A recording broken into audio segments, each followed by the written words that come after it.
రేవంత్ రెడ్డి సొంత ఇల్లు కొడంగల్లో రెడ్డి కుంటలో ఉన్నది, FTL లో ఉన్నది. ఫుల్ ట్యాంక్ లెవెల్లో చెరువు లోపల రేవంత్ రెడ్డి ఇల్లు ఉంటుంది. దాన్ని కూలగొడతారా ఎవడన్నా? అధికారికి దమ్ముందా? ఎవరికన్నా ఉండదు. ముఖ్యమంత్రికి సిగ్గుందా? నీవు ఇల్లు FTL లో కట్టుకోవచ్చు. మీ అన్న దుర్గం చెరువులో తిరుపతి రెడ్డి FTL లో ఇల్లు ఉంటుంది, దాన్ని కూలగొట్టవు.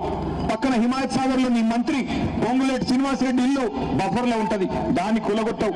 నీ చీఫ్ విప్ పట్నం మహేందర్ రెడ్డి ఇల్లు చెరువు మధ్యలో ఉంటది, అది ముట్టవు. కానీ పేదవాడి కాడికి వచ్చేసరికి తేరగా దొరికిండ్రు. వీళ్ళకి ఎవడు మాట్లాడతాడులే, వీళ్ళ కోసం ఏం చేస్తారులే, వీళ్ళతో ఏమైతుందిలే అనుకొని నీ ఇష్టం వచ్చినట్టు నీ అబ్బా జాగీర్ అన్నట్టు 50 మీటర్ల బఫర్ జోను. ఎవరు చెప్పమన్నాడు నేను 50 మీటర్లు? ఏ శాస్త్రీయత ఆధారంగా నిర్ధారించినావు? 50 మీటర్లు ఎక్కడి నుంచి వచ్చింది? గతంలో 7 మీటర్లు ఉన్నది, ఇలా 50 మీటర్లు ఎట్లా అయింది? నీ ఇష్టమా? దయచేసి ఆలోచించండి. ఇటు 150 ఫీట్లు, అటు 150 ఫీట్లు అంటే 1,50,000 ఇళ్ళు, 55 కిలోమీటర్ల పరిధిలో 1,50,000 కుటుంబాలు ఇవాళ దెబ్బతినబోతా ఉన్నాయి. ఒక్క మీ రాజేంద్ర నగర్ నియోజకవర్గంలో 10,000 ఇళ్ళు కావచ్చు, తమ్ముడు కార్తీక్ రెడ్డి చెప్పినట్టు.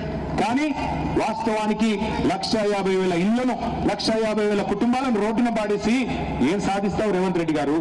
16,000 కోట్లతో మేము డీటెయిల్ ప్రాజెక్ట్ రిపోర్ట్ నీకు ఇస్తాం. ఒక్క ఇల్లు కూలగొట్టకుండా మేము చూపెడతాం. చెయ్యి, దమ్ముంటే నీకు చేతనైతే చెయ్యి.